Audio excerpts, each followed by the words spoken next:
Hello and welcome back to the Making Fire podcast. This is the podcast where two longtime besties talk about their favorite TV shows, plural. This week we're talking about Traitors. Y'all, we're into our Traitors coverage. We're going to do a little recap of not recap, I guess we're going to do our little assessment of the Traitors Season 4, US Season 4 cast. I'm super excited to get into the dirty details of this, but before we do that deep dive, Maddie, I have to ask, how are you doing? I am doing so good. I cannot believe this is the last episode ever. No, I'm just kidding. Of 2025. Wait, what? Also, I'm so excited this week to be talking about this Real Trader season. But I had the best time in the last episode doing our silly 2025 Traders cast. But this week, I was actually just reminded seconds ago by Riley of what I should talk about this week. And that is my 2025 year-in books. At the beginning of the year, I made the goal of wanting to read one book a month. I thought that was a really just attainable goal. Really just like, I don't know. I think it's easier to get more into reading and want to read more books when you are regularly reading a book. And like, I don't know, just a nice goal of one a month I feel like is so attainable. And I guess I absolutely smashed that goal. I ended up reading 28 books this year, which is so exciting. Just to go over my little Goodreads stats, not to like support Goodreads, I actually did try and use some other similar apps this year, but I just don't like them. And that's not to say that I necessarily love Goodreads. I think it has its issues for sure, obviously, but still, I am loyal to Goodreads, unfortunately. But I read, well, this is not my one. Okay. One problem with my end of year Goodreads thing is that they pulled the data from like, obviously like the start of the year through mid-December. So it didn't capture my last book in here. So some of my data is not correct. It says I read 13.4 thousand pages. I've read about over 1,000 more than that, but that's enough pages to go up and down and all around the Eiffel Tower with pages to spare.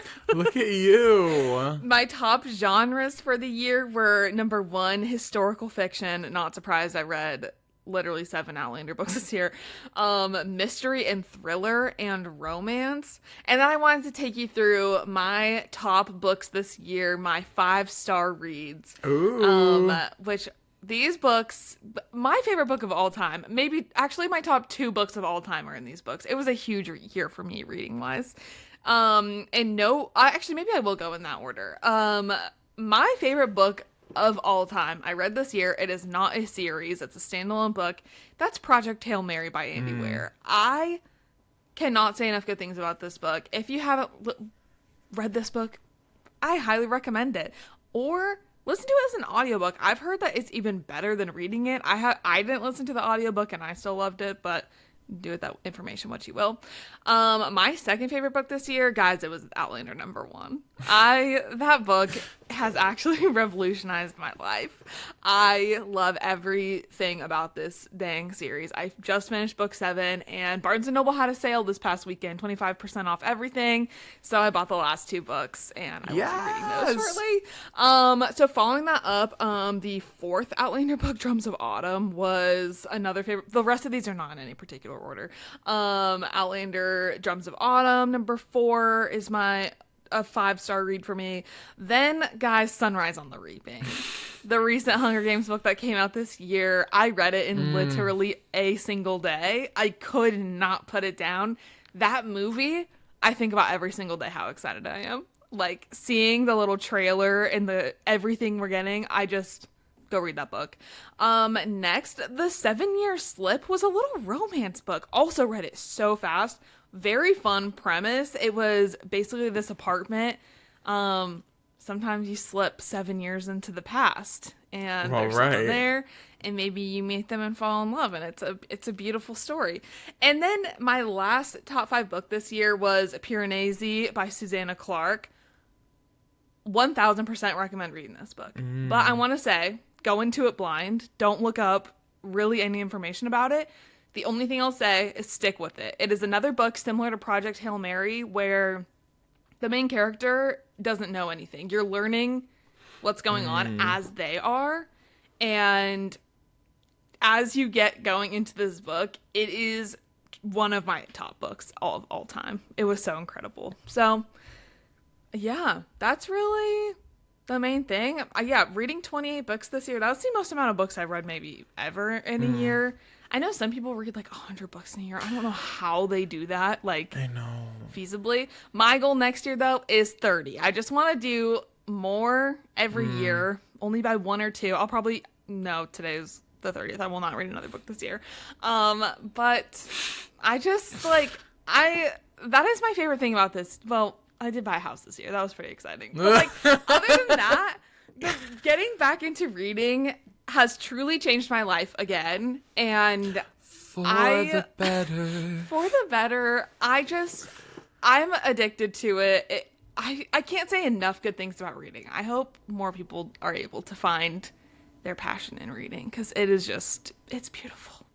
And I think at first I was kind of daunted by like the price of it. Like, it can be expensive to get into. Get into your local library. I ended up partway through the year, like almost, besides my Outlander books, exclusively checking books out at the library.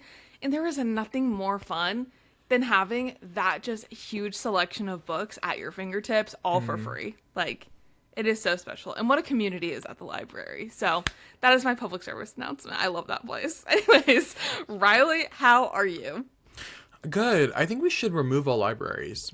I think they're taking up our government funding, and we could be putting that money towards better things. Oh. Like war. That was a joke, you guys. I don't believe that. Oh my god. Like, everybody's so woke these days. Like, I just have to clarify everything. Y'all, I also have, well, okay, before I have to get into this, I was going to do a little I'm going to do a 30-minute media review, and you guys all have to sit and listen to it. No, I was just going to do a quick rundown of my 2025 favorites. I have to thank Maddie, though, because I also, 2024, I started reading again. After I graduated college, that was a big time that I was like, oh, I can read recreationally. I can read things that I enjoy. 2024 was a big get back into that for me. 2025 was a big lock-in year for me. I had a big physical TBR, and my goal this year was to get rid of my physical TBR. I think I've ranted about this on this podcast in the past, where I was just, again, my capitalism rants just keep going. I got so grossed out watching people the same people who claim to read 100 books per year are doing D-hauls of their book collections, or their physical TBRs, where they're getting rid of 40 books that they bought because they were like, I'm never going to read this. Girl. So I made it a goal of mine. Not only Maddie inspired me to read one book a month, but also to make sure that I don't have any books in my possession that I haven't read. And so that was a big goal for me. I didn't read a ton of books that came out in 2025 specifically. I just read a lot of books that were interesting to me. I think of my 2025 books, Sunrise on the Reaping was probably my favorite.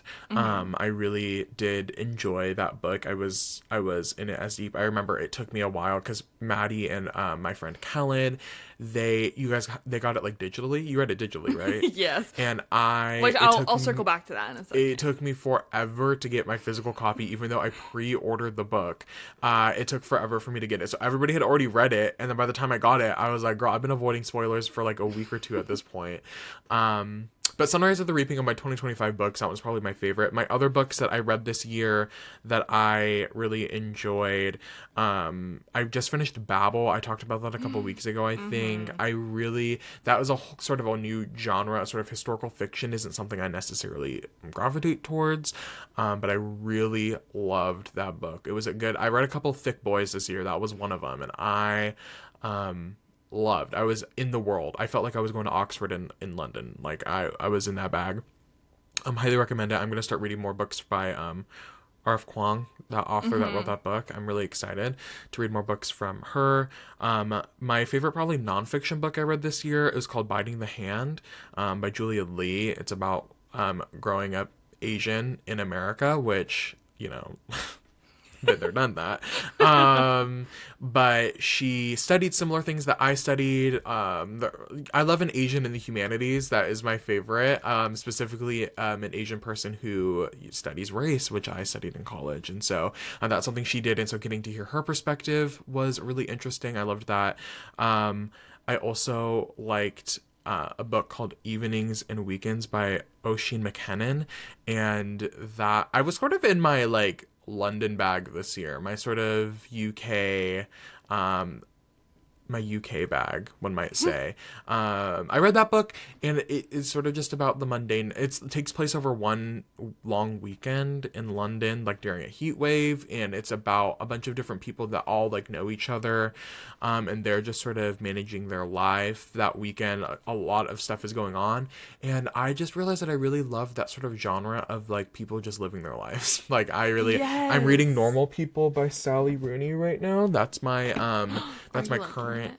I'm liking it. I'm definitely. I think that I'm not to go off a rant on this book, but I don't think it's bad. I'm enjoying it. She writes in a very I had heard, but I didn't remember. She doesn't write. She doesn't use quotation marks, and so her characters talk to each other, obviously, but it goes back and it's hard. There's no a clear like Yeah. this is what they're saying, if I guess if that makes sense, which isn't my problem with it. I think the problem is this book has been so hyped up. Everybody talks about Normal People being like their favorite book. It's so impactful. I'm liking the characters, and I think I haven't I'm like halfway through, so I definitely have to get. I'm liking it.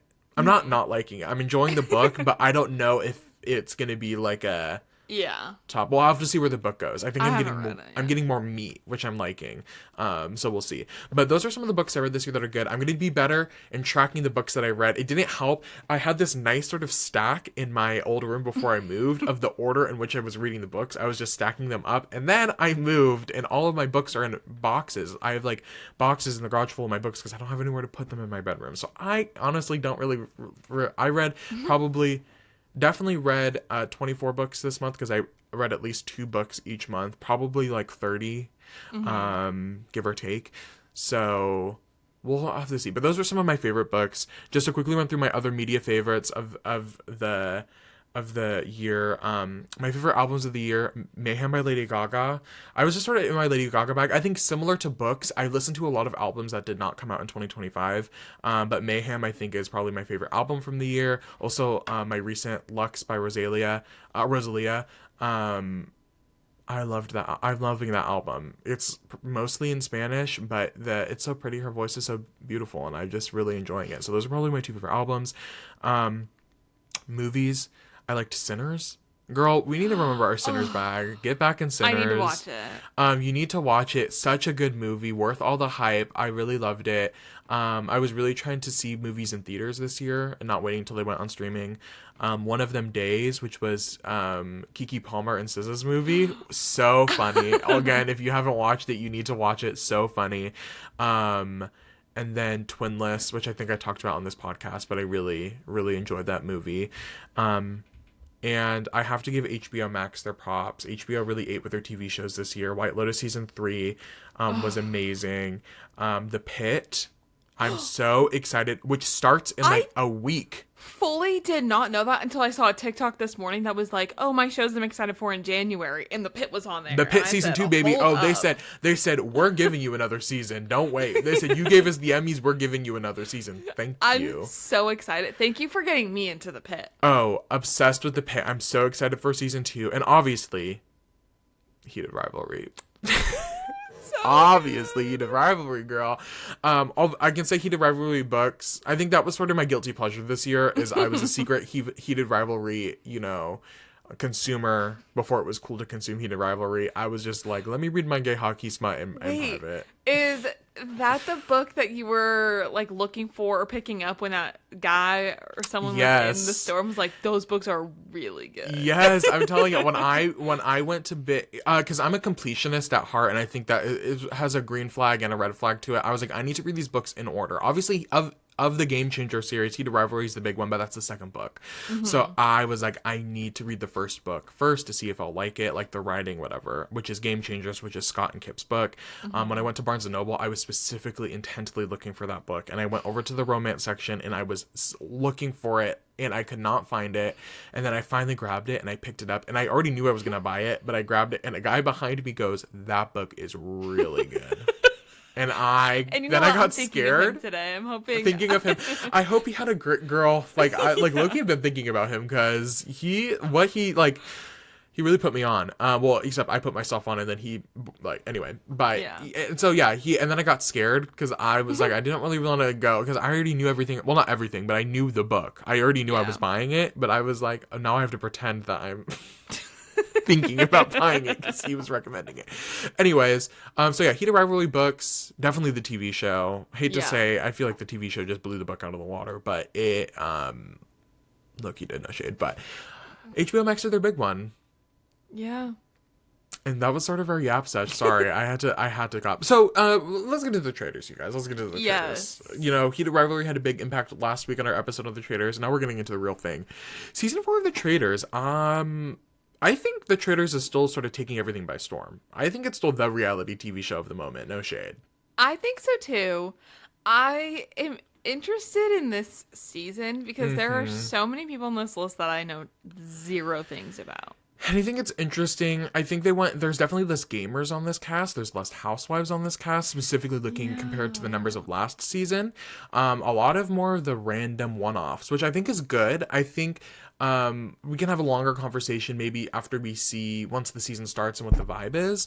But I think there's sort of a meta forming specifically with the gamers, with the CBS people, that could be harmful in the long run of the show. Specifically, if you're trying to get some of the legends of these Big Brothers, of the Challenge, of Survivor, trying to get legends on the show, but you're sort of setting them up to be. I feel like they need to sort of change the meta up a little bit. I feel like this is kind of an experimental season. Yeah, that's I think what the vibe that I get from the cast as well. It's like, let's test out how these just kind of random celebrities from all over the place do. And I think it should be fun. I think it should be fun too. I don't know a lot of these people. Our peers. So maybe you can even say our mentors, kind of. Over at Rob Has a Podcast, I've been listening to their daily drops where Puya interviews one of the other RHAP podcasters, and we get to know a little bit more about these people. So a lot of my information, unfortunately, if you've been listening to those podcasts, is probably going to be repeat information because that's all I know. I have not been listening to them. So true. So this will be Maddie's sort of my thoughts. Right. Organic. Maddie's given. And some of them might be harsher than, when we do a similar thing for Survivor, preseason casting rundown, I think even though sometimes I do end up being a little bit harsh because some people say really crazy stuff in those interviews, this is more, it's not that I'm I have a free pass to be mean because these are famous people. But I don't feel like these are your average everyday people. They are celebrities who are on the show for a reason. So I do have more raw opinions about them, I will say. I think there's an interesting I don't know, one of the people that was sharing their opinions, as people do on podcasts. I think someone pointed out a really interesting distinction about the cash prize in this show, because I think that's a big conversation about the Traitors, specifically when you're playing with celebrities, is how much is the money really a factor in these challenges where they're last season, such poor performances. Really, what's the give and take there? It's interesting to have people from Survivor and Big Brother and Survivor and Big Brother who are normal people. They're not normal to us, right? Because they're reality stars, right? So to you and me, they're not normal. But comparing Rob Sesternino and Jam Jam to Stephen, what's his name? To Stephen Coletti. And actual celebrities Ron Funches, these are people who are actual they make money being celebrities, you know what I mean? Yes. So it's interesting. Olympic figure skaters, that's just the vibe. People who might not necessarily be needing the money compared to people who still have day jobs, you know what I mean? Yes. I don't know what Donna Kelsey's doing, but I can't imagine. I'm sure. Does Donna Kelsey make money from her kids? Is she a momager? Is she the Kris Jenner? I'm sure she's very happy. Okay, we'll get into this cast. We're well into this episode. We can start talking more about these people. So we're just gonna give our thoughts about the players here, how we think they'll do on the season, where we might see them in the castle, and yeah, just talk a little bit about the cast as we prep for next week's. I think it's a 3-episode premiere again. We'll have to talk about that after we finish finish this episode. But we're just gonna go. So if you want to follow along, we're on the Harper's Bazaar website where I'll the Meet put the it in Cast. the description. The link to it. By Lucy Dixon. Thank you for putting this together. The cast of Traitors 4. We're gonna following along in that sort of the order of the people we are going down. So we're starting strong with Natalie Anderson, who started her reality TV career with her twinner, or wait, not her twinner, her twinnie, on The Amazing Race, Natalie and Nadia, Yes. and then they both started on Survivor San Juan del Sur, where Natalie won San Juan del Sur, and she went on to be second place in Winners at War. Yeah. After coming back from the edge of extinction, which is sort of like a win in itself. She's 34. And she's here on Survivor. Or not on Survivor, on Traitors. I'm so excited to see Natalie. Me too. Natalie is like very, I don't know how to like articulate this, but I watched her original seasons, both Amazing Race and Survivor, live when they came out all those years ago. And I remember that was like around the time that I got social media, and I was obsessed with the cast of San Juan del Sur, all of them. I still like keep up once in a while with some of them. That's a good cast. Yes. Kelly Wentworth. Yes. I also really liked John and Jacqueline Mish. John and They were two of my favorites. John or Jacqueline. I'm sorry. There's the fact that there's nobody from the 20s on season 50 is a crime. Or wait, is Sam is I don't know, anyway. Yeah, that one's 29, I think. I think. Anyway, that part, you know what we're talking about. That sort of like timeline of Survivor. That generation, John and Jacqueline. Damn. Like that cat, but I just remember like that was the first time where I was looking up people beyond the show and like seeing who they were personally. And I just loved her and Nadia, especially on The Amazing Race. I had a great time with them. And I'm so excited to see her back. She just feels like a part of my childhood in a way. I know. She's kind of a shit stirrer, if I do remember correctly from her time on The Amazing Race. And on Survivor, but specifically, well, because that's what got her sister out first on Survivor. Was that Kelly Wentworth's dad was like, Natalie and Nadia are kind of like a mess, and they're gonna put themselves first. I love that one of them went out first and the other one won. It's kind of perfect. It's so perfect. Like, and then she went out first, and then she got voted out first in Winners at War. I know. So, like, anyways, I just can't wait to see her back. I'm excited for Natalie. I think she would be a great traitor. I don't know what they're going to do this season. Again, not to repeat everything that Arhap has been saying, but it's been instilled in me just because Puya, who leads the Traitors coverage over there, his whole thing is that right now he's like, oh, I don't think that they're going to put any gamers in the turret. I think it's going to be randos because I think they're trying to break down this meta that they've built. But if there was a gamer that should have been traitor from this, I think it should be Natalie. I agree with that. But like, I think she'd do amazing things. I'm super excited to have her back, and I hope she just stirs the drama. I agree. Yeah. Confront some people. I can't wait to see her confront people. I'm so excited. She's perfect. Next we have Jam Jam, who star of Survivor 44, winner of Survivor 44. He I'm sorry, I think it's funny if you look on this website, everybody sort of has an in-depth couple sentences about who they are, and Jam Jam fully has one. Two. Like, it's truly nothing is on here.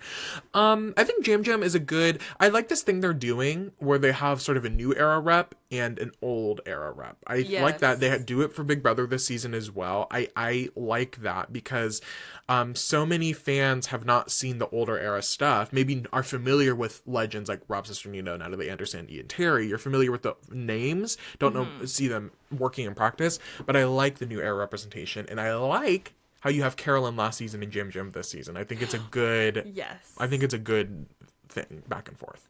I agree. I think it's also interesting that like 2 of the 3 Survivor people are winners. Yeah, and and Ian is a Big Brother winner. So yes, so 3 of the 5 gamers are winners. That's crazy. But I think that they usually have a couple. Like season 2 had Parvati and Oh, that's Dan. So I think it's usually mostly winners, I think. I don't know if I that's guess true, so. but I guess I want to see more also non-winners. But I agree. I think a lot more of your characters are going to be non-winners. because I want them to like also have their moments. So true. But anyways, I'm so excited for Jam Jam. I'm such a big fan of him. He is such a great social player. I would love to see him as a faithful. I think he would be I feel like he'd kind of be like a leader of the faithfuls. I feel like he'd kind of be like a Sandra, how she was on Traitors, where she was very much like rallied the troops and she like was the voice of the people. Like I feel like Jam Jam would be good as a faithful. I think he'd be a really great faithful. Yeah.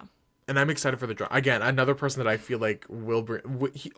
we know it for a fact. He will call you out if he feels like you need to be called out. Like, he will... Yeah, and I'm excited for his outfits. Me too. I think they'll be good. He is a stylist after all. Oh, I love Jam Jam. I'm actually so excited to get to... Like, I'm excited to see him back. It's been a minute. It has. And that 44 really got no love on 50, I don't think. So, yeah. I'm excited. I'm excited to see Jam Jam. I think that'll be really good.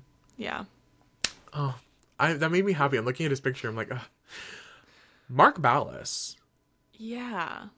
Interesting Dancing with the Stars pick. I found out that he is actually... Okay, Mark Ballas is from Dancing with the Stars. He's been there since what, season 5? Like literally 4? the beginning. Like the beginning. He's not an OG, but he's been there for a long time. His mom is well known. Shirley Ballas. Shirley Ballas. She's the head judge of Strictly Come Dancing. Yep. Girl, I just know like look at that. Look at you in your Dancing with the Stars era. Right. He has won 3 times. Charlie D'Amelio. Get Charlie D'Amelio on get Charlie D'Amelio on Traitors. I would rather see her on Traitors than on Dancing with the Stars. Yeah. Okay, no shade. Not too much on Charlie D'Amelio. I will. That's my BLM queen. Yes. I think my problem is I'm not too I don't know much about the pros. I'm familiar with the pros this season. Mark has a long lore, but I found out that he is actually a very big fan of strategic reality shows, specifically the Traitors. Him and his wife have watched basically every single iteration of the Traitors that's out there. So even though it to us might be a weird pro pick, you'd think that like they'd get Derek on here or Julianne or oh my god, Julianne would be saying the most out of pocket things all like the you'd time. think even like you'd think like maybe an Ezra before Mark, people who have a current like I guess they filmed this season before they filmed the most recent season of Dancing with the Stars, but even like a Val, people have more of like that dog in him. The dog in him. I don't necessarily see Mark having that dog in him, but he's a big fan of Traitors, so he could be a good under the radar pick. I think I'm excited to see Mark. I mean he is like such a legend in Dancing with the Stars, but as I was writing my thoughts, I was like, I think I would almost prefer to see his mom. Like she and this is no shade, I still am excited to see Mark, but I feel like if anyone in that Ballas family has that dog in him, that's Shirley. Right. But she would probably be more inclined to go on the British Traitors. The British celebrity Traitors. Yes. Girl, come to America. I was just talking to Austin, my survivor friend, and I know you hate her, but I need Marianne not on Canada. I need her in the US version of Traitors. Yeah. I need her cracking it down with the American celebrities. I just need everybody on the US version because I need it's the campness of the US version that I think outdoes any other version. I agree. And so that's why I need the campy people. Yeah. Anyway, but yeah, Mark, interesting decision. But if he really is a big Traitors fan, I could see him being a fun sort of under the radar, like what's he gonna do pick. I'm excited because he's someone that I'm like kind of familiar with, but that I have just no clue how he's gonna do. Right. In the strategy sense. It's also interesting that he's coming into it as such a fan because sometimes like that can be really weird on Survivor. Yeah. And I don't think that a lot of the people on this list, I mean, maybe I'm wrong, but it doesn't feel like all of them are going to be like Traitors super fans. I feel like there's probably a couple people walking around. I feel like Donna Kelsey has to be a Traitors super fan if she's on the Traitors. Like, I can't guess. imagine they just randomly are like, Donna. I don't know. We'll talk later about that pick. But yeah, I think we'll probably start seeing it more as the more seasons come out, like as you get further down the line. Obviously, I think the first 3 seasons you're like feeling your oats, like you're trying to get your footing, and now there's more of a dedicated fan base. You're 4 Emmys in, like let's we're ready to get people on who know what they're doing a little bit, and who maybe want to be there a little bit more. right. Our 4th person on this list here, Rob Sesternino, our peer, mentor, podcast dad, maybe. Yeah. Our good friend at the end of the day. Would you say? And I think maybe he would say the same. I think he'd say the same. You guys don't know this, but we've actually like had dinner with him. Yes, multiple times. Multiple times. He actually invited us. Well, there was one time we weren't able to make it. But it's like that trend on TikTok where it's like a picture and it's you and a celebrity, and it's like, I was invited, he wasn't. Right. I'm rich, he's not. Right. And that's sort of us with Rob. Us with Rob. Yeah. Yeah. He, we help out when we can. Sometimes we send him to places in our honor. Like, if we can't make it, we're like, hey, I think you could really benefit from going to this. Okay. Like, we'll break the news. Maddie and I were offered duo spots on Traitors. It just wasn't going to fit in the schedule. No, we were worried about the podcast. We were worried about obviously. Number 1, worried about the podcast. Yes. So we, in our heart of hearts, were like, Rob, please take our spot. And we kind of had to like push. He wasn't sure at first, but we're like, please. It is maybe a downgrade, but we really do feel like you do well. Yeah, I don't think it's a downgrade for him. No, for the show. Oh, for not having us. Right. Yeah. Definitely not for him. No. I think it's kind of an upgrade based on how we're looking at things right now. Rob Sesternino, old school Survivor legend. He was on Survivor Amazon, which was season 6, and then he came back for All Stars, which was season 8, and hasn't been on Survivor since. But he was sort of the Survivor it boy. He was the first, I think, superfan archetype. You can say he really pioneered that role for Survivor players, what we see all over the place in the new era. Obviously, if you're watching us, I find it hard to believe you don't know about Rob Has a Podcast, the podcasting reality TV empire. I mean, I don't even watch Rob's Survivor content usually, but I watch things under the Rob Has a Podcast umbrella for other things, like randomly Jet Lag. Like they have. There's just so many little podcasts for so many random shows, and they are everywhere. And I think we should be under the Rob Has a Podcast umbrella. Rob, if you want to take over the Making Fire, if you want to, what happens when a bigger company buys a little company? I don't know what that. We're business people. I didn't go to school for fucking math, okay? Acquire it. Yes, acquire. If you want to acquire the Making Fire pod, we're all ears. Hey. Send us a letter, and we'll have our managers look over it. We'll have legal look at it. Legal being Logan. we'll have legal look over it. Write up some notes, and we'll send it back with our demands, our counteroffer. Yes, Rob, the founder of the Rob Has a Podcast network, obviously huge, and he did perform well in Survivor. You cannot understate that his Survivor Amazon was really... He got like 3rd. He got 3rd. He could have won if his number 1 ally had not cut him at the end. He probably would have been the winner of Survivor Amazon. He played such an individual focused game. I am excited to see how that works in the Traitors. I think he probably has one of the longest appearances post last reality season of the cast here. So I think the interesting conversation might be, does he still have it in him? Like, is he can talk the talk, but can he walk the walk? I have a feeling he's still gonna be able to walk the walk. I hope he does well. He did not have a great All-Stars performance. He was, how would you, in new era terms, I don't know, but he was basically held at the level of the winners on Survivor All-Stars. People were like, we need to get Rob Cesternino out. He is that good at this game. He's going to crush us. And he has the institutional knowledge. People were like, he's a Survivor superfan. He knows everything about our games. We need to get rid of him. Yeah. Which caused for a lackluster performance on All-Stars that he really wants to, get his revenge. He wants to perform well. I think he was in close talks for Survivor 50 as well. I think that's what Maddie and I were joking about. I think maybe he dodged a bullet and missing out of Survivor 50 and now being on the Traitors. So Absolutely. I'm really excited to see how he does. Yeah. And I hope he doesn't Also- feel burdened by this like thing he's created. I hope that isn't like I have to perform well Yes. because I talk the talk. I really just hope he goes out there and has a good time. I'm actually really glad that he's not on Survivor 50. I do think that, like, I don't know. It just doesn't feel necessary for him.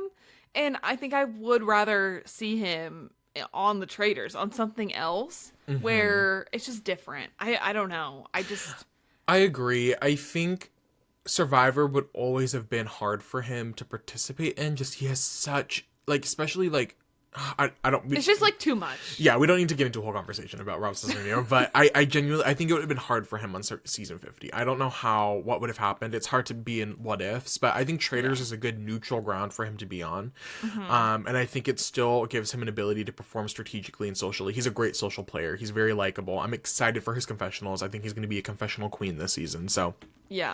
I'm excited for Rob Cesternino. Yeah.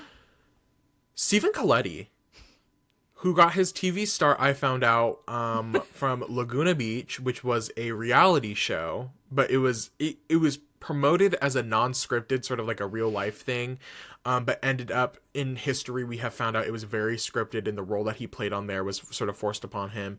And then I think most famously was on One Tree Hill, which is a scripted show. I think One Tree Hill is sort of the generation before Maddie and I. I think it just sort of like... we missed it by a decade, maybe. I have never heard of this man in my life, so.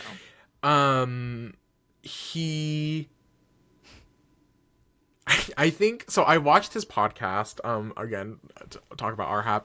He just seems to be like a normal guy. I think that's sort of the consensus, is that it's kind of even the people who were talking about him were like, this is an interesting pick. He has that reality TV experience. He has the TV experience. So this isn't a brand new world for him, but he is kind of just a guy at the end of the day. Like, there's nothing sort of insane about him. He's not a big drama star. In fact, he kind of avoids the drama. Like, that was sort of the reason why he, I think, took a step back from Laguna Beach, maybe. He just, like, the drama isn't something that he likes to participate in.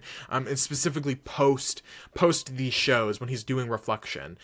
He doesn't like to, I guess, do negative reflections on the past. I don't know. So it'll be interesting. Sometimes you kind of just need a guy, though. You could argue that sort of like Dylan Efron was kind of just a guy. Lord Ivar was kind of just a guy. So you kind of just need a guy on to be there. Yeah.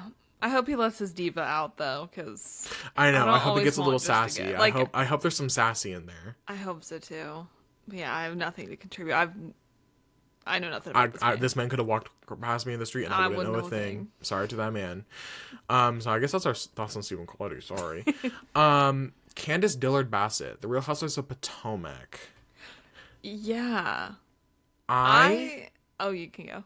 Well. She's gorgeous. This picture is stunning, might I say. Yes. The Candace episode of the RHAP stuff hasn't... I'm not too familiar with the Real Housewives. I know cultural housewives. I know Nene Leakes, Lisa Rinna, Teresa last name. Giudice. I know the cultural ones. Wait, why was you said Teresa and why was Caputo my first? I almost said Caputo. She's going on tour. No way. Yes, way. I saw an ad for it. Maybe I should be the Long Island Medium next year for Halloween. That would be kind of sickening. Okay, but you have to do the bump. Yes. The bump and the turtleneck. Ooh, the nails. That could be a sickening look, no shade. That could be sickening. I'll have to write that down.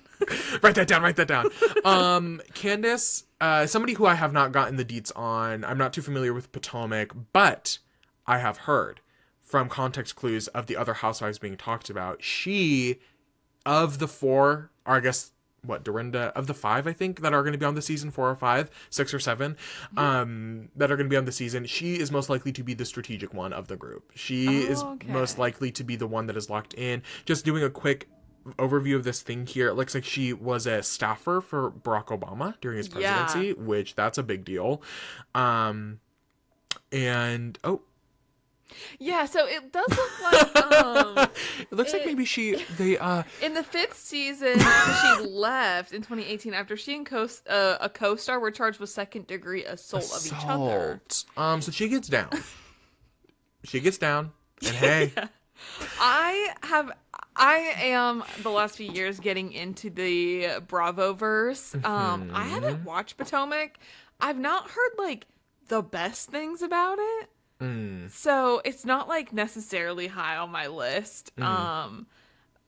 But I am intrigued by this woman, and I can't wait to see her. The people who are into the Real Housewives seem to be very high on her this season. Seem to be very excited about her, and she definitely heard has her name before. She definitely has some sort of business, strategic, political mindset. Being a staffer for Barack Obama, like that's a big deal. So she definitely I think she'll have her head on. I think she'll know how to work the game. Even if she's not familiar with the Traitors, I feel like she'd be able to come into the game and feel like she'd be able to get a grip on what's going on. And I like that she's a younger housewife. Yes, a younger housewife. 38. A lot of people in their late 30s, which is, I think, fun. Yes. I think it's fun. Hey, I think it's fun. I would love, I know there's a couple younger people I get. There's not that many young people in this season. There isn't. I think Rob from Love Island is the youngest, which he's probably, I would say, it'll tell us when we get there, maybe like 25, 26. Yeah. Which is a little sad to me because I do love a young person on reality I do love a TV. young person, but I feel like the middle-aged people, they can get down. The middle-aged reality stars, they have the knowledge, they have the experience, something to prove sometimes. They know what they're gonna say what they need to say. Yeah. So excited for Candace. It seems like she's an exciting pick for people, and that is an exciting pick for me. I hope she does well, and I really hope there isn't sort of like a Housewives death, I guess. Yeah. I don't know. Ron Funches, comedian. I don't know anything about him, but he has a fun name. He has a fun name.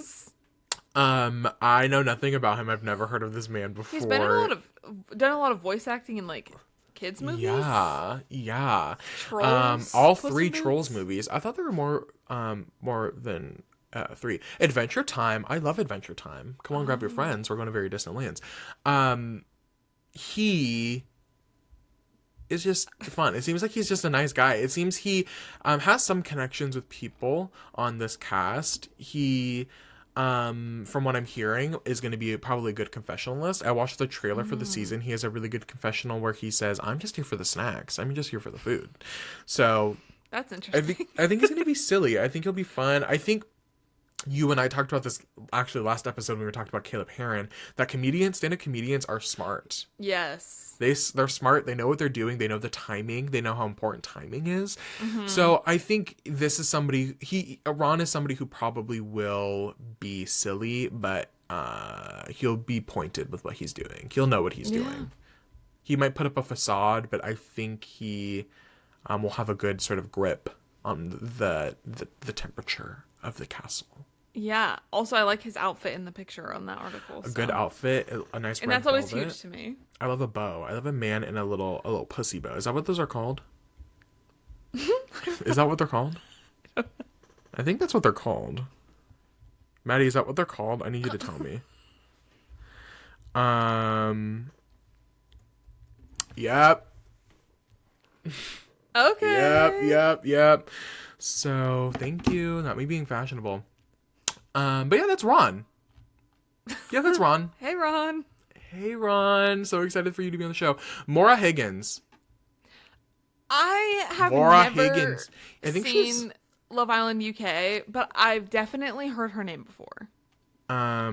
She is alleged icon. Yes. Alleged icon from the UK. She's made her way over to the US. She hasn't been a contestant on US, but she hosts the after show. That is what I one time accidentally turned on the after show. And then I think most people. Or After Sun, but I didn't know what it was yet. And then I did not continue to watch it, but she seems great. She seems great. Obviously, the producers like her. The person who did Mora's little thing was like, Love Island producers don't be taking Love Island contestants to be doing things, and she performed well on her season. It sounds like she has like a couple fun no BS moments. She very much is an independent woman, where Love Island is a show about getting together with a man. She put her own ethics and morals above the show. A man was made comments about her, and a man she was paired with, and she said, you know what, I don't really care. We're breaking up, and I don't care if I go home, because I'm not staying with you, and don't talk to me. Yeah. So she is very independent. She knows what she wants, and she will send a dish back. That somebody gets the reference out there. It's a Glee reference. Find it and let me know. She just like she's lovely. It sounds like it sounds like she'll be somebody who will stand up for what she believes in. Sort of maybe like a Gabby Wendy. That's sort of the vibe I get, is a Gabby Wendy. I hope. Me too. That was my reality TV breakout star of 2025, I have to say. I love Gabby Wendy so much. Her podcast like scratches an itch in my brain in a way that none other missed does. Opportunity to have Gabby Wendy back in the Traitors castle for our pop culture moments of 2025. That woman, I think, like, she needs to be president of the United States. Like, I don't know. Like, yes. I think she needs to be the poet laureate of the United States. Like, the things that come out of her mouth, she just knows things. She does just be knowing things. She just be knowing things. I love her and Robbie. Of course. Her and her hubby. Robbie's dry sense of humor is like Robbie makes me laugh in a way that also no one else does, and those two are such a power couple. I have to watch Hacks. Robbie's on Hacks, and I've never seen it. I need to get into that. No shade. Like, I need to look into Hacks a little bit. But every time I see an interview with Robbie, I'm like, you are the funniest person alive. Funniest person. But they're so cute together. I hope Mora is like the Gabby from last season. I hope that's sort of the thing she feels. Maybe the leader of the women gets to the end. Against the men. Against the men. Thank Hopefully. you so much. So yeah, I mean, she looks stunning. I love this little star tattoo on her back. I don't think this picture's Facetune, but her picture on this website looks Facetune, and I just think that's naturally what she looks like, and I have to give her tens there. And love a little Bob. Now let's talk. Talk. Let me talk. Donna Kelsey. I could literally not care less about her being on. I need to get out of this Taylor Swift hell that I live in. And I mean, no disrespect to Donna Kelsey. Like, I don't want to disrespect Kylie Kelsey because she seems cool. But I just, like, am so over it. Like, I don't care. And I'm sure Donna is lovely. Not to give her the Christina treatment, but I'm sure she's lovely. I'm sure she's lovely. But I don't want to see her on my screen. And that's just how I feel at the end of the day. No, I do. I do agree with you. There was somebody on Traitors UK last season, the civilian season, an older woman. I think her name was Linda, and she was a traitor from the beginning. And she was so bad at it. She just was like, it was giving sort of Danielle level performance, if that makes sense. Like the over the topness. Yeah. And she ends up getting caught. Oh my God. Stop. You just brought up Danielle and I'm getting flashbacks of how much I disliked her on Traitors. Okay, not too much. No, I remember this being this was a point of a separation between us. I feel like Donna, okay, not to keep bringing up Puya and Rob as a podcast again, sorry, but they're everywhere. You have to, sort of, kind of. Puya's like, I think Donna Kelsey's going to be a traitor. He brings up a good point that there's a lot of NBC sort of stuff happening, right? The Super Bowl happens on NBC. The Olympics happen on NBC. So the odds are one of the figure skaters will probably be a traitor, and Donna Kelsey might also be a traitor. Just because to cover the football Olympics fan base, right? The and Traitors, that is disgusting to me. The Traitors are the main characters of every season, right? So you're gonna want if the point of having Donna Kelsey and our figure Tara and Johnny on this season are to promote the things that they're related to, you're going to want them to be your main characters. I just hate it so much. Okay, but what if this Donna might be Kelsey... Okay, wait, controversial. but remove Taylor Swift from it. Well, I also just hate football. I just am so passionate about disliking Taylor Swift. And I'm sorry, I do have a couple Swiftie friends. I don't think they watch the podcast. I'm so just passionate about how much I dislike her. And I also don't like football. So, and Donna Kelsey is at a crossroads there. I'm at a crossroads. No. And I think it's the fact that she doesn't, like, you know what? Maybe she's going to go on and represent herself. But, like, she is just, like, the mom of these people. Like, Right. that is why she's on it. It's not like that's all Right. there is to Donna Kelsey. But, like, let's think about why she's on here. It's to represent these other people and these other Right. organizations. And I don't care about them. So, therefore, I don't want Donna Kelsey on this. They're just... I think my other issue is... Okay, this Traitors cast... We'll see how this season goes.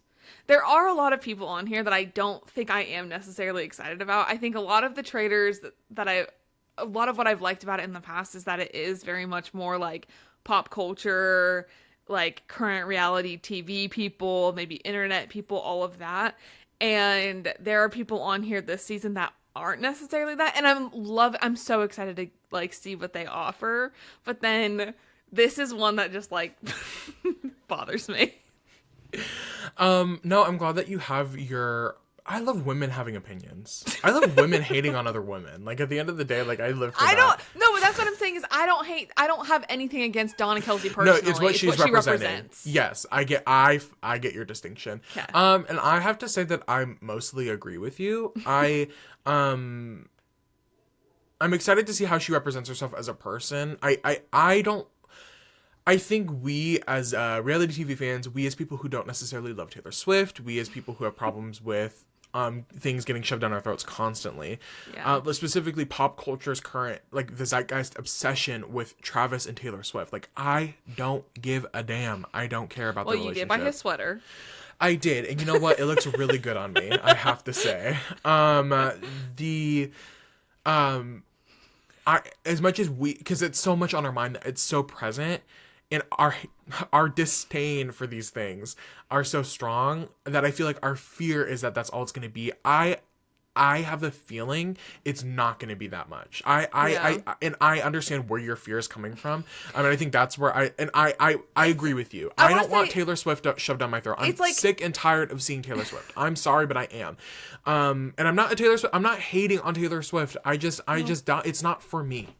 And I want to say it's less of a fear of like that's all it's gonna be with her being on it. It's more of like I already feel like maybe me personally I'm being pushed over the edge a little bit on how many like people are on here that I don't like, and aren't just really adding this on even top like of it. relevant in a lot of ways. Like I don't know. Not that they're not relevant. That was not what I meant to say. I just think that she is taking up a spot of a potential more Somebody exciting else pick that I would Gabby like Wendy 2.0. Right. Yeah, I think the hard part to push back on what you're saying, because I think you have terrible opinions. I think the hard part for us is that I think we talked about this. I don't know if this was recorded or not, but so much of the cast of the past are represented by our interests, like things that we are Housewives, Survivor, Big Brother, The Challenge, Amazing Race, things like that, like things that we are familiar with. I mean, this cast being so individual is hard. Like when I'm watching these RHAP episodes and hearing people who watch Top Chef who are into figure skating, these are people who are prominent in their niche. Right? Yes. So I think it's hard for us because it's like, we don't know who these people are. Why are they on the show with Rob Sesternino and Jam Jam and Tiffany and Monet Exchange, right? Like, you don't compete where you don't compare. But in actuality, like, these are people who are the top of the top. Like, people who are, well, top of the top, unless you're Stephen Coletti or whatever the fucking name is. And it's like, you haven't been on TV in a while. But no, I get what you're saying. I get what you're saying. I want to say, like, I see the vision. I do think that in the past there has been an issue of like these alliances between like the different franchises, but it just feels like a lot. Yeah. This is a very different cast. It'll be interesting. And I think sort of the background thinking of this is like, is this like because there's sort of a lack of gamers, a lack of people that come from that strategic world, like, how is the gameplay? Like, are they going for just sort of peak drama this season? Like, maybe that's sort of the vibe they're going for. I don't know. We'll have to see how it ends up playing out. But my personal thing with Donna Kelsey, I don't know. I think it's fun having someone who's older, of a certain age. I do think that's fun. I like the diversity in that sense. But yeah, I remember when this cast was dropped, I think she was maybe the Dylan Efron of the season, maybe the Britney Spears boyfriend of the season. It's like, this is so random. Like, Yeah. this is like, where did she come from? Yeah. I know a lot of Swifties are excited to see her. I just, again, no hatred. I think you're right. It's not against her specifically, and it's the coming in representing the NFL, coming in representing Taylor Swift, and I'm like, Yeah. I already get that enough on my day to day. Like, I think I would rather have Jason Kelsey then. I would much rather have had Jason Kelsey. I'm sorry. Or Kylie. Or Kylie. Like, that's just where I'm coming from, is like, I just don't like a representative of a thing that she's just like this. Right. Give me someone who's more in it directly, you know? Yeah. And we really don't know much about. I'm sure if you're like Maybe she's great. Maybe if you're a she's Kelsey lovely. fan and a Swiftie, I'm sure there's lore there, and y'all are obsessed with her. But I like, don't want to hear about Mama Kelsey. Like, it makes me want to vomit. I can't. Okay, we have to move on. I'm getting too upset. Kristen Kish from Top Chef, she is a winner. She won Top Chef Seattle, I believe, and she is now one of the main hosts. She has hosted a ton of different cooking shows.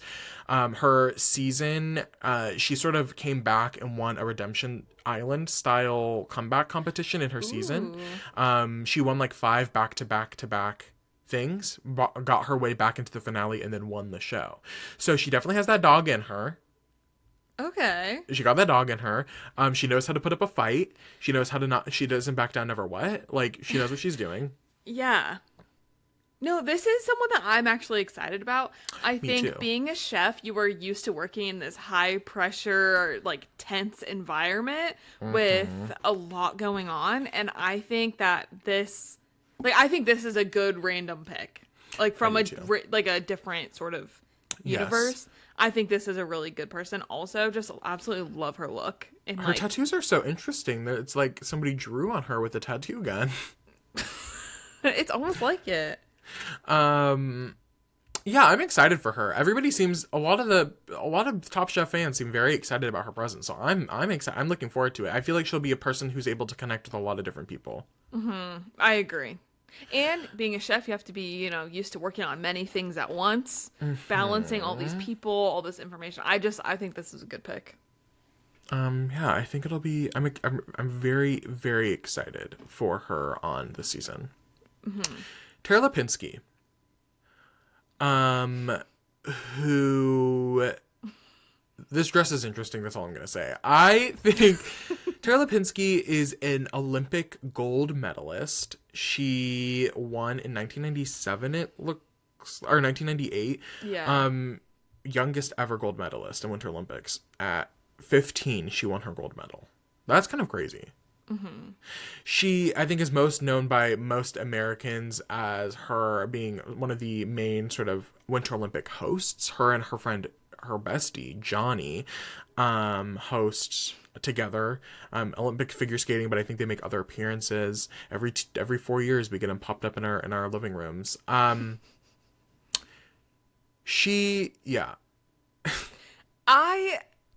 Okay. I know last time we talked about this cast, I was really upset about the 2 figure skaters.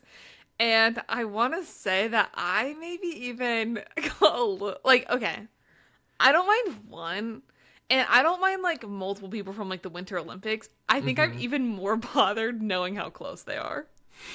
Knowing they're literally attached to the hip, they're best friends, they do everything Best together. friends in like her wedding, all of this. Like, I think that like bothers me even more.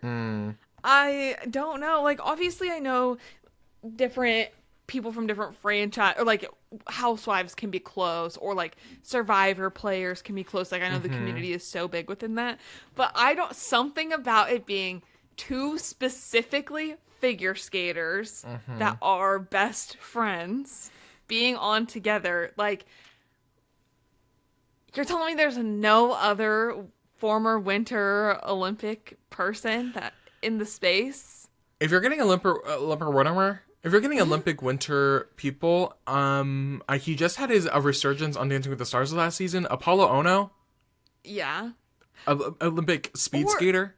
Yes. Like, I just think there's a lot of sports in the Winter Olympics, and I don't know why we had to pick two figure skating best friends. I'm sorry, if you're getting a figure skater, why is Tanya... Adam Rapon. Oh. Oh my god, Tanya Harding. Tanya Harding! That was... Okay, but here's the thing. Okay, and we'll get to it with a pick down the line. I would love Okay, I think Tom Sandoval was the perfect controversial person to pick. And I think maybe our controversial pick this year is actually horrible. And a lot of people are boycotting the show over it. We'll get there. Tanya Harding would be crazy. But I think is Tanya Harding that controversial? She was on Dancing with the Stars. See, I think my problem with Tanya Harding is I missed the controversy. Like, it happened before I was born, or maybe around the time I was born. Yeah, before. Before I was born, like the 80s, the 90s. Like, it's before my time. So I don't have necessarily... My grandma hates Tanya Harding. I think it would be interesting to hear more people's opinions about her. Because maybe, like...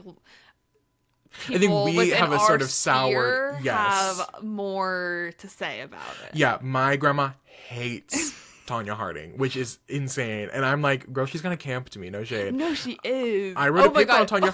This is our Traitors Fan House. I need Margot Robbie as Tanya Margot Harding. Robbie as Tanya Harding and Tanya Harding. No, if you're gonna get a figure skater, get Tanya Harding. Get Tanya Harding and Adam Rapon instead of Tara Lipinski. Yes. Well, sorry, you guys, if this is really bad, if Tanya Harding is, please don't crucify us. Don't cancel us. But actually, I kind of am excited about Johnny Weir. Wait, how do you say his last name? I think it's Weir. Johnny Weir. What'd you call him? I think I am excited about him a little bit. I mean, not that I'm not excited about Tara. I just don't really want them there together. It's interesting you said that. I think I would have rather had... I don't know. Girl, I want the... Sorry, no shade to Johnny. Johnny hasn't won any medals. No shade. Well, not in the Olympics, but he was like the men's national champion 3 years in a row. Yeah. In America, the national champion? Yeah. Girl... Me acting like I could do half of what he's done in his career. But he has like good style. And that's what I'm excited about. Okay, I think this is just a bad picture of Tara, no shade. They were on the All-Star season of Project Runway, like the second to last. The two of them? Yeah, they designed outfits for Tara to wear. Oh. Sorry, I'm getting distracted. I think I would have rather had Tara. I need the gold medal. I feel like there's that she obviously had that dog in her. She won a gold medal at 15. Yeah. And I mean that was almost 30 years ago, so it'll be interesting to... I don't know. I think... Okay, I get what you're saying. Valentino, my white lipstick bag. Wait. I think that in the past, we saw it in season 2, where they had that couple on... oh, yeah. I can't remember the exact couple, but they were on, and then one left, and then they both left.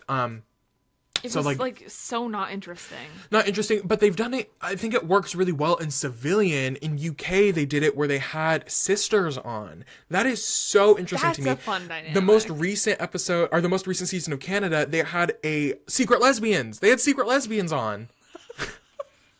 I love that concept. A secret lesbian couple, I think it works with Civilians because nobody knows the tea. Nobody knows it's hiding. A secret duo, I think, is fun. When it's a known duo, it'll be interesting. Again, Arhap, Puya, he thinks that one of them is going to be a traitor. It's always fun to have one of a duo be a traitor, one be a faithful, and then have that be a dynamic. Like, can the faithful catch the traitor in the lie, you know? Okay. So it'll be interesting to see. I'm not thrilled about it. I agree with you. There's probably other iconic American Olympians. Well, I don't know. I'm just not into figure skating. I think the Winter Olympics... Two best friends. From the Two pretty same- best friends. That we already take that role up, okay? Like Yes. y'all like can't. And this is no, different than Twink and a Redhead. Like That's what I'm saying. I think that they. I don't know. I guess they are iconic. They are iconic. They are the heads of the Winter Olympics for the United States, right? Like they are the commentators, commentator v commentator. I saw someone say on the comments of the podcast for both of them said that they were like, as a figure skater stan, we hate Tara and Johnny. oh, It sounds like they just are kind of bratty a little bit, which makes me kind of excited to that's see. kind of exciting. I know, Okay. So we'll get there. We'll feel them out, but I agree with you. I agree with you. I feel like there's probably more historical fun picks that could have been made. If we're gonna do two, I would rather have maybe Tara, who is not super young, and then maybe like a younger, like freshly retired, Yes. or like more current athlete Yes. from the Olympics. It's just this once again, these two specifically are just getting on my nerves. Right. Dorinda Medley, to move on. Dorinda Medley, we are only halfway through this cast, so we do sort of gotta pick up the pace a little bit. But I don't know that these people as well, most of them. So okay, so it'll be quick. Dorinda Medley was on last season, first murder of last season. A lot of controversy with that. She's from the Real Housewives of New York City. She's sort of a Roni. Wait, is that Roni? Yeah, Roni legend. It sounds. I don't. Okay, can I do my little rant? yes, and then Her I want to little- speak on her a little bit more. She seems lovely. She seems nice. She seems great. A lot of people love her. Sure. Her little... Tantrum. She's a grown woman. But her tantrum, basically, against my fave, Bob the drag queen, no shade. Yeah. Against the Traitors, against Danielle, against Bob, against Carolyn. Her basic tantrum to get herself back onto this season, I didn't need to see it. No shade. I didn't need to see it. It's fine. Could this spot could have been given to someone else? Yes. Yes. If you're bringing people back, there are other women I would have preferred to see, other housewives that I would prefer to see in that season. If you want to fill the Roni spot, bring Countess Luann. I think she's a Right. phenomenal person on Traitors. Right. Or a Salt Lake girl. I will. Right. The day that happens, I will be happy crying. That's sort of my rant with Dorinda. She seems very nice. People love her. I think she'll bring the drama if she lasts long. I think she has to be a traitor. I don't see a world in where she, like, why would you bring her back just to get murdered the first time again? Like, I feel like she genuinely, unless she gets safety the first day or something, I don't know. But I feel like she has to be a traitor. Yeah, I also would rather the spot not go to Dorinda. Like, I will say that. However, in this last year, I have been more actively watching Roni, and I have gotten to her seasons. And so now Dorinda is a part of the cast that I'm watching.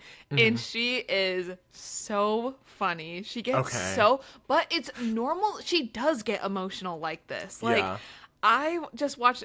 If you are a Roni fan, you'll know what I'm talking about. Dorinda hosted a little sleepover at her Berkshire's estate, basically. And there was major drama there. And she is trying to hold it together. And then she has her little freak out. Like, this is just...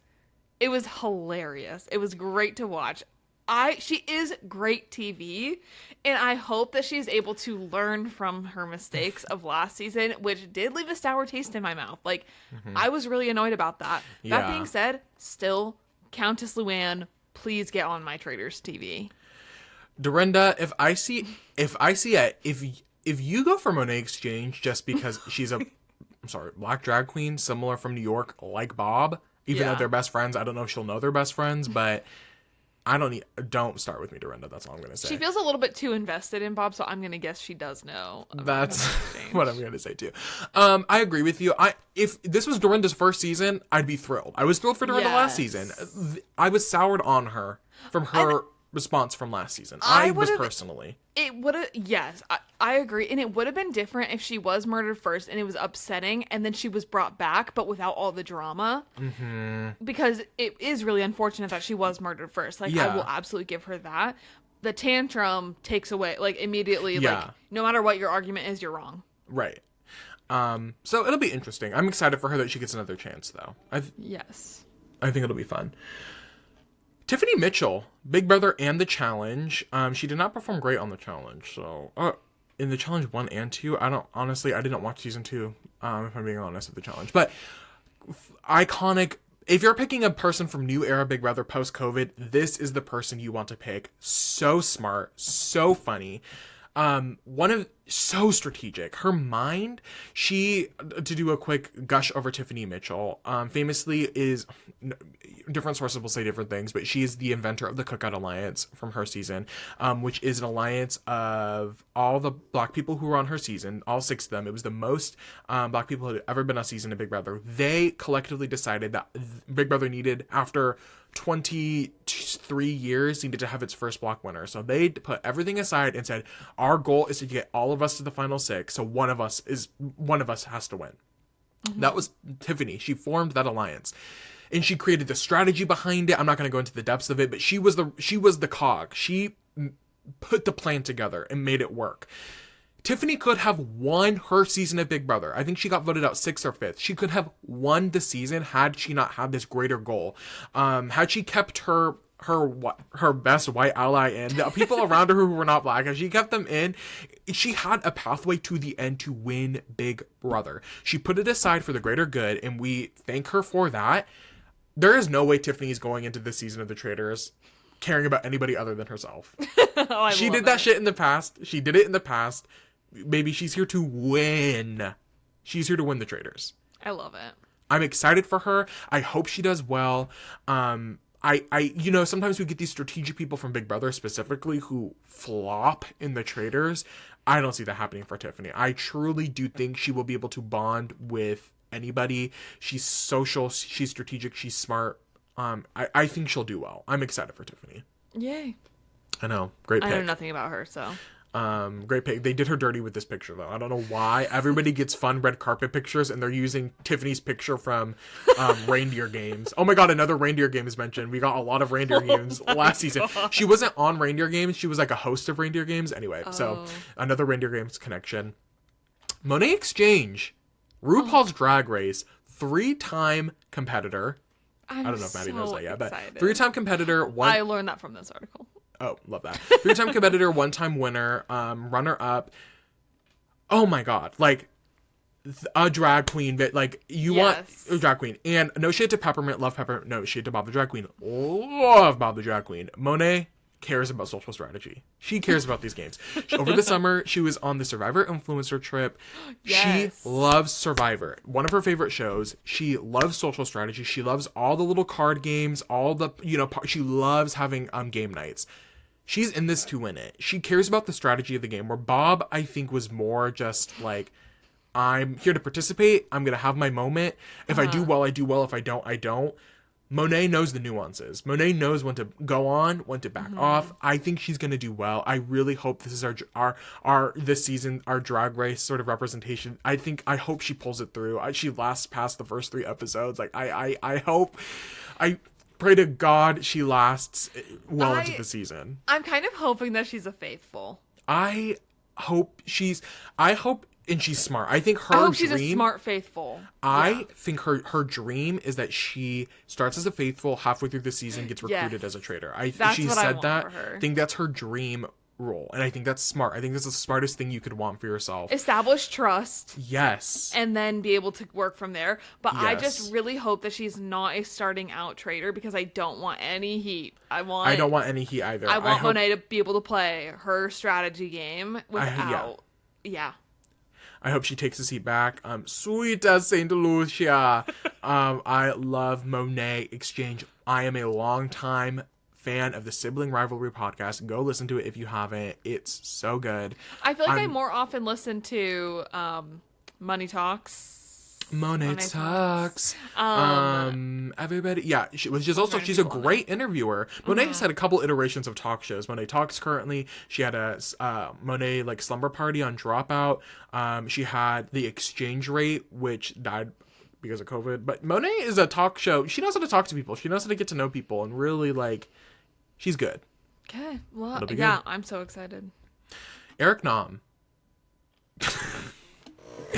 Eric Nam actually has he has a long history with reality television, specifically in Korea. He is from America. He was born in Atlanta, I believe. So he's corn-fed, born and bred. He has had a stint in the K-pop world. He was on a reality show. He's hosts reality shows now. He's very loved in the sort of K-pop world, I think in Korea specifically. He is, you know, sort of a staple over there. So I think it's fun that he gets to come over here now and make his sort of American reality TV debut. Yeah, he just seems, I think what will help him, he's very familiar with the world. I don't think anybody here is going to be a big Eric Nam recognizer. Maybe they will be. I think maybe him and Kristen did a podcast together. So there might be some people he knows. But I think he'll just be another guy. I think maybe he'll just be a fun personality. I mean, he knows I fucking hate this webcam. I'm sorry. Why does it, like, focus on my face, motherfucker? I'm sorry, but I'm getting fed up. Anyway, I think he'll be a fun guy. I think he'll be a fun confession list, and it'll be fun. Cute. Yeah, I know literally nothing about him. What's your favorite K-pop song? I don't listen to K-pop. Are you a K-pop Demon Hunter head? No. Up, up. I don't know this. Girl. Is it that I'm going up? Up, golden. Anyways. Let's get into Michael Rappaport. Okay. Oh, brother, this guy stinks. He is a Zionist Trumper. He pled guilty to harassing his ex. Need him out immediately, if not sooner.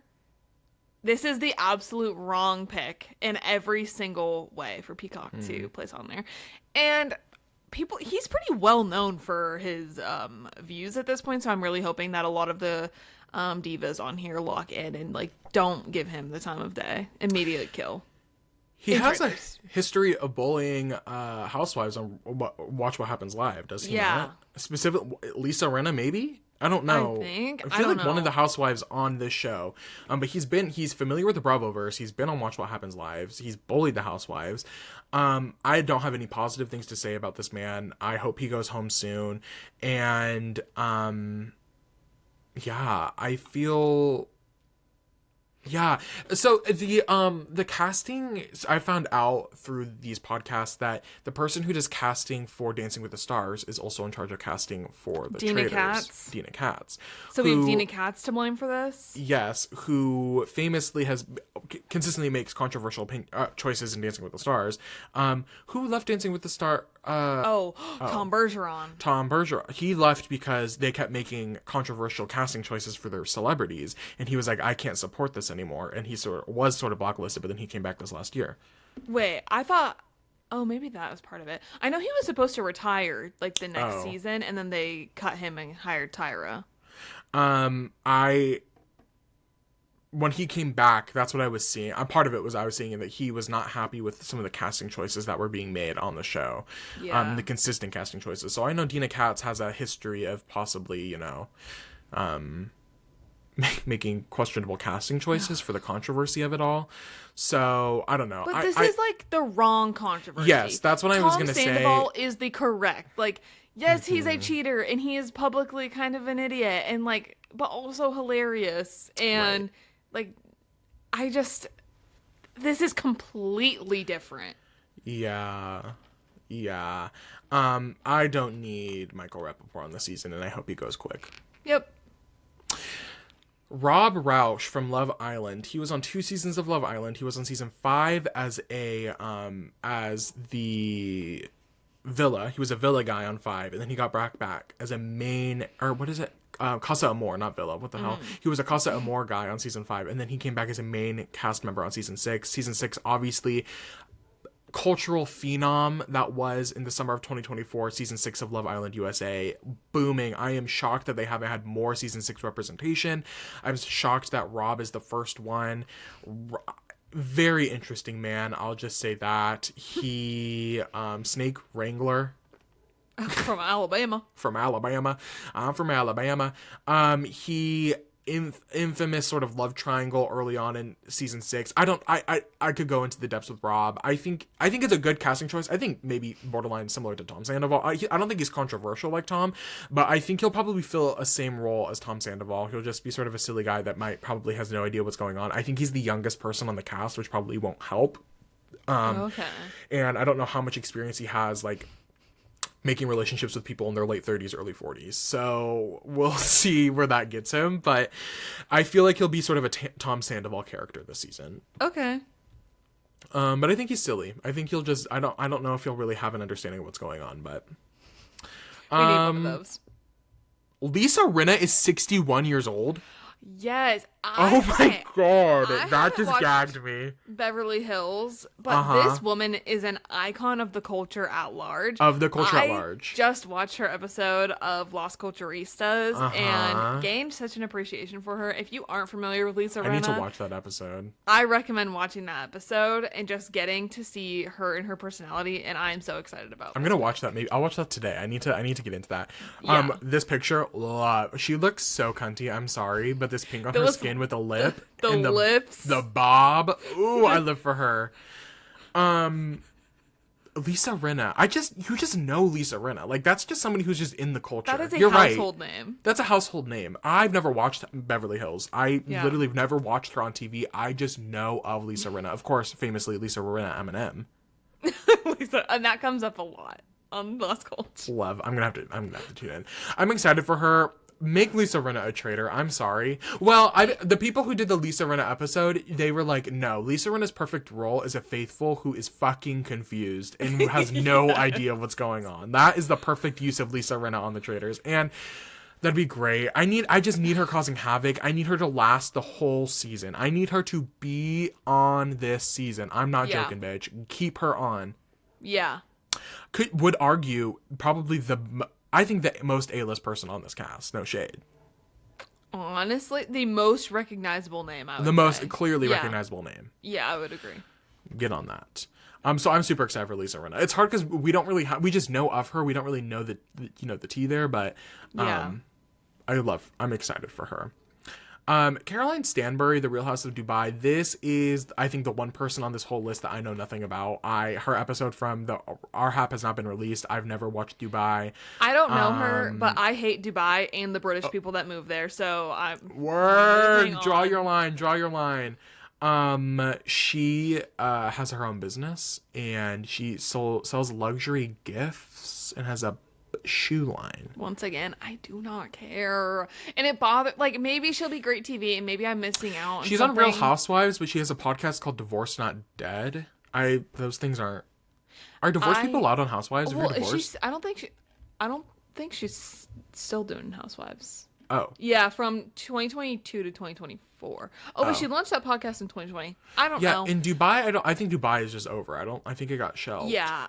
I don't know. I've heard this name before, so maybe she is going to be something. But once again, I just do not care. Yeah, I don't need British people who move to Dubai, no shade. Bring us a more relevant housewife from an iconic franchise, not Dubai. The way that there's been no Salt Lake City girls is... You need to get into your Salt Lake City bag. Y'all have this perfect cast of girls, divas, who the culture is obsessed with right now. Yes. Get them in this house. This castle. It makes zero sense to me. Not one single bit. Ian Terry. I don't know him. I don't Ian know Terry. name. He is 34, winner of Big Brother. He was the youngest winner at the time. He still might. I don't know if he is still currently, but when he won season 14, he was the youngest person. He famously played with Dan and beat Dan on Dan's second season, who was on Traitors a couple seasons ago. Who was awful at Traitors. I know, but he is an amazing Big Brother player, okay? Oh, but he was cringe city on there. He also worked closely with Brittany Haynes, who was on last season of The Traitors. Who I also cannot stand. Damn, girl, you're in your hater mood today. No, this is my problem. I would love to get into Big Brother, but all of these big names from Big Brother, I don't know that I have liked a single one of them. And I'm like, if you guys are the icons of this franchise, then like I just have no motivation to get into it. I think Tiffany and Ian are gonna be good. Me constantly defending the Big Brother people. No, like you have to wait. I actually do think Tiffany and Ian are great picks. I hope that they're gonna do their big one this season. I think those are two people who have a head on the game. Ian is smart. He's sociable. I think with age, this picture of him is crazy. Wait, again with these cast photos of the Big Brother people. Like this was his BB20, his All Stars. So he was on All Stars. He did not do great on All Stars, unfortunately for him. I think he's really looking to get revenge for his poor All Stars performance. This was in 2020, COVID, when they did that season. So it was bad. It was bad. Mm-hmm. Ian Terry, kind of hot. In a way that like he I think got more attractive with age. That's all I'm gonna say. He recently, sort of in the reality TV sphere, he dropped recent pictures of him in a hot tub he just bought, and the girls were kind of going in on this hot tub picture. But he, I think, will be good. He has a relationship with Rob Sesternino, so that is a relationship there. He used to do consistent features on the Rob Has a Podcast for Big Brother. I think Ian has probably gotten better with age and gameplay wise. What really hurt him in his original season, and he almost went home early before he won, he just was so awkward, and just people did not vibe with him. And so I think with age, I think it would have balanced out a little bit. He did find out that he's on the autism spectrum post his first season of Big Brother, and so I think probably having more initial grasp on that, I think it'll help him in this season. I'm hoping he does well. Sweet. Colton Brown, Underwood, The Bachelor. All I know about this man is that he wasn't, much like Gabby, was straight on The Bachelor and then found out he was gay after. I also know he is another controversial person. He is controversial. He jumped the fence. Huh? He jumped the fence. At one point in one of his seasons, he like jumped a fence. Like he ran away. I think on his season of The Bachelor, he like ran away from the cameras and he jumped a fence. I've never seen The Bachelor or The Bachelorette, so I don't know anything about him. But I know I did hear about all the controversy with like the restraining order on him and the stalking and harassment that was dropped. But it was dropped. I forgot about all that. Right. He seems to have like turned around. This is like, I think I don't know anything about him really, but he seems like a better controversial type pick to me. Where he has been controversial and his seasons were weird, but then he seems to have turned it around a bit. I think it'll be, and he gets to be his own self. The first time in reality show, he gets to be his true self. Maybe him and like Johnny will have like a thing. Was that too much? I don't know. He's married. He is. Colton is married and has a kid, so maybe not. But, Colton is just a very like, whatever. And maybe I could be wrong and people are more upset about this guy. I don't know. Again, Maddie and I we're not in the Bachelor Street, sister. Like, we don't really know. Johnny Weir. We talked a lot about him. We did. U.S. Olympian, did not win a medal, but he, Huh? Oh, I'm reading this thing. His 2-year relationship, he was married to Victor. Oh, yeah. It ended in divorce, and then a restraining order, alleged domestic violence against Johnny. Yeah. And then Johnny made an allegation, and then there was a defamation lawsuit. And there was really no response from there. So that's interesting. Maybe another controversial. I'd never heard of that. No. This hairstyle this picture is very interesting. Anyway, we don't really need to talk much about Johnny. We went in depth with him and our thoughts with Tara, but Johnny and Tara will be interesting. If one of them is a traitor, do you think it'll be Johnny or Tara? I honestly don't know enough about them. Okay. Last but not least, this is kind of a weird comment. In this picture, he has very large fingernails for his hand size. I was going to say the same thing. At first, I thought they were painted, and then because they were so bright, and then I zoomed in, and I was like, no, you just have huge fingers. I do have to say, I like this garment he's wearing. I like the sort of cream, like... Yeah. It was from a Watch What Happens Live. I'll maybe have to go back and look at that. Anyways.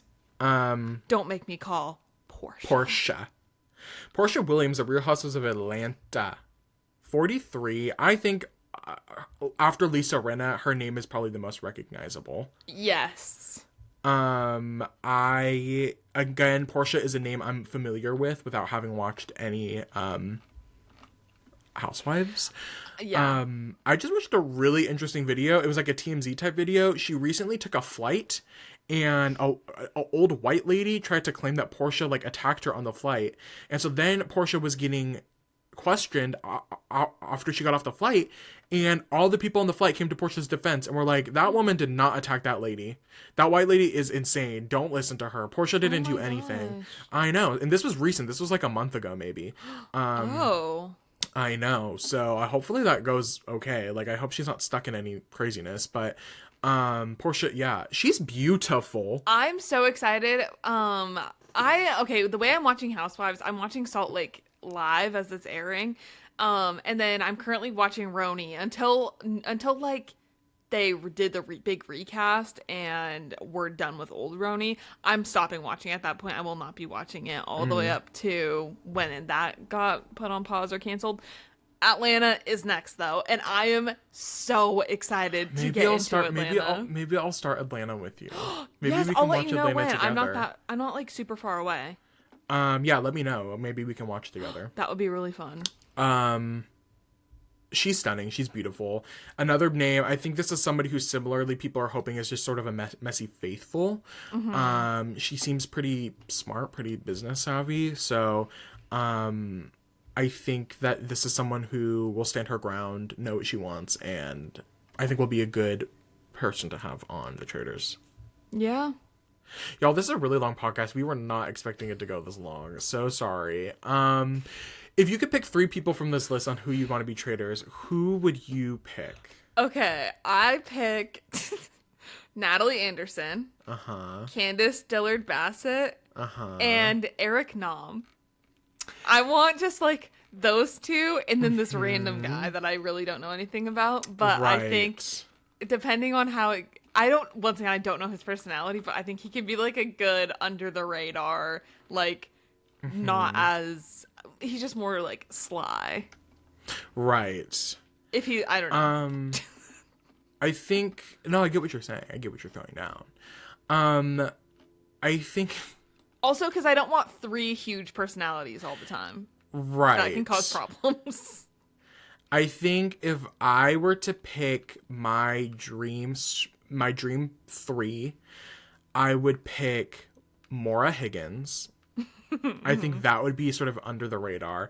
Okay. Maura Higgins. I think Ian Terry would also be a real, like, people would not expect him as a traitor. And I feel like I need a housewife or something. Maybe like, I don't know, Rob Roush. Get the Love Islanders up there. Get the Love Islanders up there in the turret with That's actually really funny. Ian Terry. Wait, no, because why are those like the 3 youngest people? Wait, let me change. Okay, not Ian. I'll put Natalie. I'll do Natalie, Maura, and I'll still do Rob. What the heck? I think Natalie over Ian. I'll do Natalie over Ian. Okay. So Natalie Anderson, Maura Higgins, and Rob Roush, I think, would be my picks for traitors. Really I think of all the gamers, I don't know what the meta is going to be. I don't know if they're going to do it. I genuinely do think Natalie Anderson would be the best person to have on the turret. Yes. Yes. We'll see what happens. We'll see if we hit any of those dots, I guess. Yeah. Thank you all for watching. This was so long. I'm sorry. Thank you all for watching. We're so excited. Next week, we are going to cover the first 3 episodes of the Yeah, we need to talk about that. The first 3 episodes of the Traitors. We're excited for our Traitors coverage. We love the Traitors. We love the show. We're excited to talk about it. And even though I was kind of negative at times, I am excited about You were only negative for like 75%. You're only negative for a couple people. I think it's okay. If you want more content from us, you can like, comment, and subscribe here on YouTube. Get more from us. You can follow us on TikTok and Instagram at Making Fire Pod. And we will see you guys next week with our premiere coverage of the Making Fire Pod. Wait, of the Traitors. Yeah. I can't wait to see how this turns out. Bye. Smooshies.